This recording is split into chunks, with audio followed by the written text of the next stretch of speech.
दोस्तों, आज से करीब 5000 वर्ष पूर्व और 3200 ईसा पूर्व दक्षिण पश्चिम ईरान में एलामाइट सभ्यता का उदय हुआ। इसका मुख्य केंद्र आधुनिक ईरान के कजाकिस्तान और ईरान प्रांत थे। यह उत्तर पूर्व में जागृत पर्वतमाला के साथ कर्मान और फारस की खाड़ी तक फैला हुआ था। एलामाइट्स यहाँ का स्थानीय निवासी थे और इनकी भाषा के बारे में कोई ज्ञात स्रोत से कुछ तथ्य उपलब्ध नहीं है। यह ईरान की पहली और विश्व की प्राचीनतम सभ्यताओं में से एक है। एलामाइट्स लोग धातु कला, मिट्टी के बर्तन और मूर्तियां बनाने में काफी निपुण थे। मंदिर और धार्मिक स्थल इनके जीवन का महत्वपूर्ण हिस्सा था। एलामाइट्स एक संगठित समाज था और प्रशासनिक रूप से काफी विकसित था। खुदाई में मिली मिट्टी के मोहरे और धातुएं इनके व्यापार और प्रशासनिक क्षमता के बारे में काफी कुछ बयान करती है। एलामाइट संस्कृति ने बाद में फारसी संस्कृति को काफी प्रभावित किया।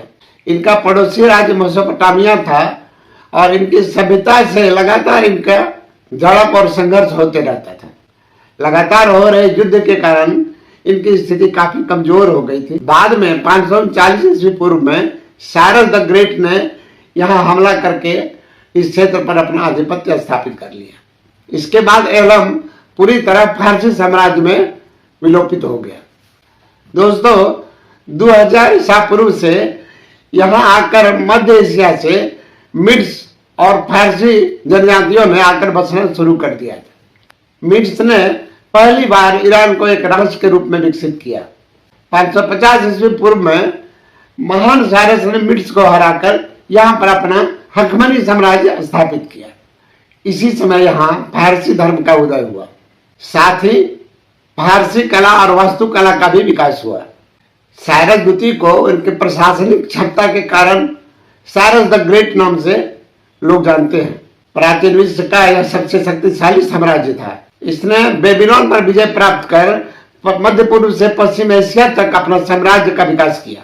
इनकी सीमाएं भारत से लेकर ग्रीस और मिस्र तक फैला हुआ था। उसी समय ग्रीक के लेखकों ने यहाँ आना शुरू किया।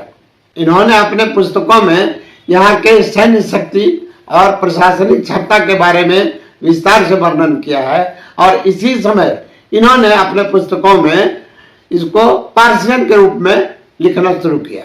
इसी समय भारत में भी खरोष्ठी लिपि का आगमन हुआ। 330 ईस्वी पूर्व में महान सिकंदर के आक्रमण के साथ ही हकमनी शासन का अंत हो गया। इनके अंतिम शासक डेरियस तृतीय थे, जिनको सिकंदर ने हराया था। हकमनी शासन को परास्त करने के बाद सिकंदर पूर्व की ओर बढ़ चला और भारत तक पहुंच गया। लेकिन भारत के ब्यास नदी के पूर्वी तट तक पहुंचने के बाद इनके सैनिकों ने आगे बढ़ने से इनकार कर दिया। तत्पश्चात सिकंदर वहां से वापस लौटने लगा। लौटने के 2 वर्ष बाद 323 ईस्वी पूर्व में बेबीलोन में एक गंभीर बीमारी से ग्रसित हो गया सिकंदर और वहां उनकी 32 से 33 वर्ष की आयु में मृत्यु हो गई। इन्होंने ईरान पर अल्प समय तक ही राज किया। इनकी मृत्यु के बाद फारस और अन्य पूर्वी क्षेत्र इनके सेनापति सेल्यूकस प्रथम के अधीन हो गया।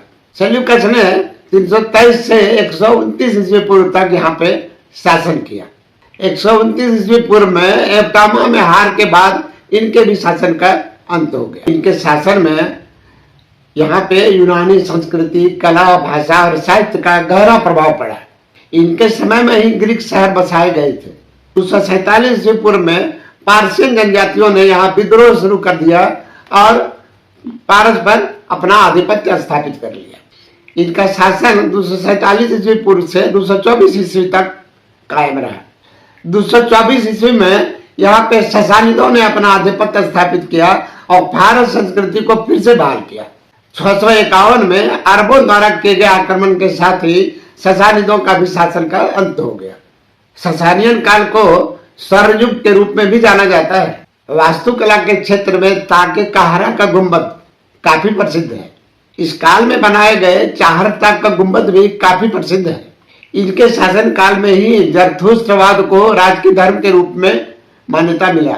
इनके शासन काल में धार्मिक ग्रंथों को भी संकलित किया गया।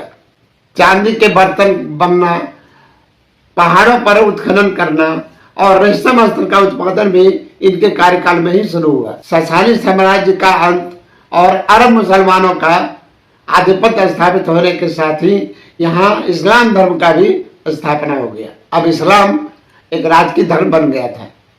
इस्लामी शासन 651 ईस्वी से 1925 ईस्वी तक चलते रहा। 15/11/1925 को यहाँ पहलवी राजवंश ने अपना आधिपत्य स्थापित किया और इस्लाम का पतन हो गया। पहलवी शासन के समय ईरान एक धर्मनिरपेक्ष राष्ट्र बन गया था और पाश्चात्य संस्कृति भी यहाँ जोर शोर से प्रचलन में आ गया था। पहलवी वंश का पहला शासक रेजा शाह पहलवी थे। इन्होंने 1925 से लेकर 1941 तक इस क्षेत्र में राज किया। इसके बाद मोहम्मद रेजा शाह पहलवी यहाँ के शासक बने। रेजा शाह को आधुनिक ईरान का निर्माता कहा जाता है। इन्होंने ईरान में व्यापक पैमाने पर बुनियादी ढांचे में सुधार किया, साथ ही शिक्षा, संस्कृति और कानून के क्षेत्र में भी व्यापक सुधार किया। 1960 के दशक में व्हाइट रेवोल्यूशन के तहत इन्होंने भूमि सुधार और महिलाओं की शिक्षा पर जोर दिया। इन्होंने महिलाओं का वोट का अधिकार दिया और साक्षरता को भी बढ़ावा दिया। देश में औद्योगिकरण को भी बढ़ावा देने का काम इन्होंने किया। इन सुधारों के कारण ईरान एक आधुनिक राष्ट्र के रूप में विकसित हुआ। 21 मार्च 1935 को इन्होंने फारस का नाम बदलकर आधिकारिक रूप से ईरान कर दिया। स्थानीय लोग शुरू से ही अपने देश को ईरान कहकर ही पुकारते थे।